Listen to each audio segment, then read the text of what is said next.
That's great. So that's what we need to be doing. Yeah. I would agree totally. I would agree totally as well. One of the things, pardon Jerry, I would just like to mention one thing here. One of the things our dear Mr. Julian mentioned here is, well, yeah, of course, to stop the wars, of course, and to maybe invest more in the educational center in order to create more understanding for all our different groups. One thing that always sticks in my mind as a Muslim, when I look at the news, when I listen to the news, and I see the news every day in the Swedish television, I'm seeing this obstacle. I'm feeling this obstacle every single day because of one word, or maybe two words. I should point out, and these words are Islamic terrorism, or Islamic bomber, or Islamist radicalism. Now, these are two words. We've been talking about this earlier, also in different shows, but these are two words that are not compliant to one another. You cannot be an Islamist and a terrorist at the same time. You cannot be an Islamist and a radicalist at the same time. It is physically, it is spiritually impossible.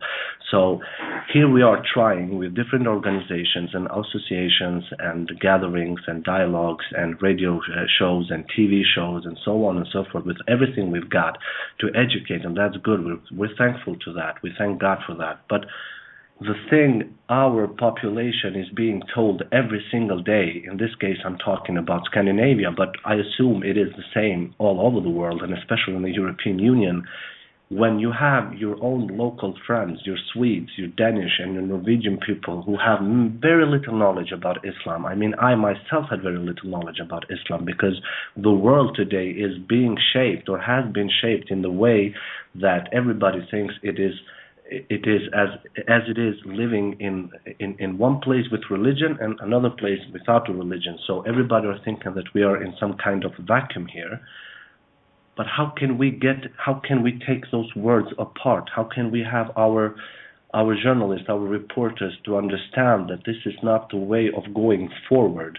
If you bomb your local population, if you bomb their heads with information, with misinformation, such as today we have another bombing of this mosque or that mosque or this building, and 50 people blow up in the air, and it was an Islamic radicalist, of course you will have a great difficulty in explaining for people that Islam is a religion of peace. And just like you said, Mr. Julian, Islam is far, far, far away from radicalism, and Muhammad himself, peace be upon him, have taught us many, many, many things about radicalism, and how we are to be mannered with people from other religions and other faiths. And we should just point out that out of 23 years of his prophethood, only 3 months he indulged in fighting activities. What are your thoughts on that? How can we get this name of Islamic radicalism away from the televisions and from the media? Because that is the key. Well, we need to object when it appears in the media, and if we can do so as Christians and Muslims together, yes, then it will have more impact. In this country, we objected to the BBC. You probably have heard of the BBC. When they published a story about some kind of atrocity or act of violence which was being associated with Islam. So the people who perpetrated it probably were claiming to be Muslim. And they illustrated the story by showing someone praying in the mosque. So we wrote to them, said it was totally inappropriate to use a picture of someone praying to illustrate a story about an atrocity. And they did change it. They did take the picture down. That's great. So we need, which is great, yes. So we need to keep doing that. The other thing we can do is ask them just to say terrorist rather than Islamic terrorist. Exactly. Did you have any inputs on that, Jerry? Really, the best thing I could say is we just have to go back to education. Because education is so important on all levels, all around the world right now. And there are so many people with so many misconceptions, not only of Islam. You know, people have misconceptions of Islam, of Judaism, of Christianity. Christianity as well, yeah. Yes, none of them are bad. the thing that is bad is the miseducation or misunderstandings that people have, and rather than to ask or to look or to read, they jump in with this romanticism that gets caught up with people on attacking the different faiths. And when they do this, it not only causes harm to the way that other people look at those people, but it also helps to spread this miscommunication. So I think one of the big things, like Julian was saying earlier, the need to spread out and really educate people in these areas and to get people to know each other, which is another reason why I think that Christian Muslim Forum is really an amazing project, is because it does connect people. It does get people talking to each other. And I think that's one of the problems we have, is that not only are people miseducated or undereducated or uneducated in the other faiths, that they can't understand another person's beliefs. And before you can agree with or not agree with another belief of any stature, one needs to have that education to know what they're arguing against. If you're arguing against an ideology or tradition, a lot of people don't know the difference in there when it comes to any of the religions, because there are traditions and ideologies in all religions. There's all kinds of people in all religions. There's good people and bad people in all religions. And the thing that we do fight, the most thing I see that we fight against is the people that go with the tradition and ideology, because this is all you hear about with any of the three Abrahamic religions. If you hear anything about them, usually on the news, on the media, it's bad. So people don't see the good people in these religions. They don't see the good that comes out of it. They don't see the charity work and that the hands that are outreaching to help each other or to help communities around the world, or to help spread messages such as ours. You don't see our message or Julian's message on mainstream news, because it doesn't sell. Good news doesn't sell.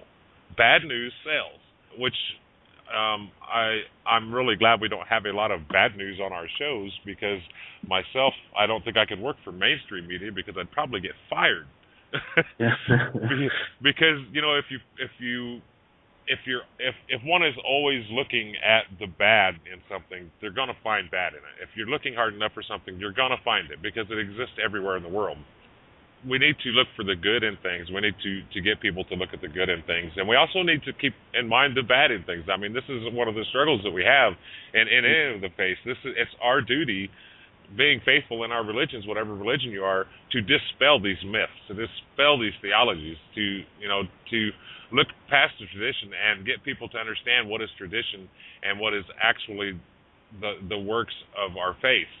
Because tradition and theology and ideology and romanticism and cynicism, and this all is a worldwide problem. And as you said, Aidan, this is from the last 150 or 200 years. These are where a lot of the problems stem from, is traditionalism. It's not religion, and it's not so much the teaching of religion, of any of the faiths, and even the problem between the faiths. A lot of this problem we have is traditionalism, ideology, and romanticism, because people get caught up. It's like going to a football game and you're rooting for your team. You may not even know that team, but if you're there with a bunch of friends and they're all rooting that team on, and they're all up and they're screaming and yelling, and you get caught up, a person gets caught up into that fervor of the moment. And the same thing can happen when people are talking about religion, and it happens quite frequently. Because it's a touchy subject with a lot of people. So when that romanticism kicks in and people get talking about left and right and all the different yes, exactly. When that comes into it, people start thinking with emotion and not logic and not education. So the education has to be there. And I'd talked several times about this on the TV and radio the last week or two, is that the U.S. spends $1.3 trillion, not billion, trillion dollars, $1.3 trillion, and $30 billion could feed the entire world. So we spend $1.3 trillion a year on wars, spreading democracy, quote unquote, because I do not believe in that analogy of why they say, peacekeeping missions. Like Julian said on a show the other night, they can call it apples or balloons. It's still socialism when they try to implant their idea of democracy on another country without knowing that country's culture or what they need or the way that country works. You know, we're in Afghanistan, and most of the troops that we have in Afghanistan, they don't know the language, they don't know the culture, they don't know the traditions, they don't know the religions. No. So they're over there fighting on a peacekeeping mission, and what are they fighting for? Whose peace are they fighting for?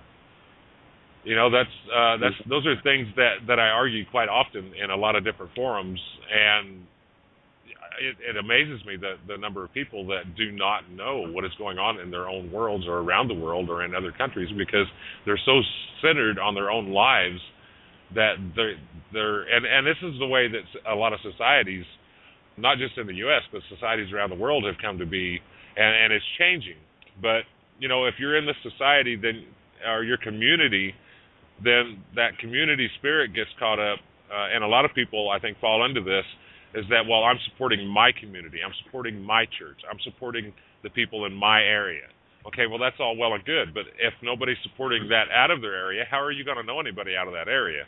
Exactly. So I think the point of education and cross-communication is very, very vital coming to peace around the world.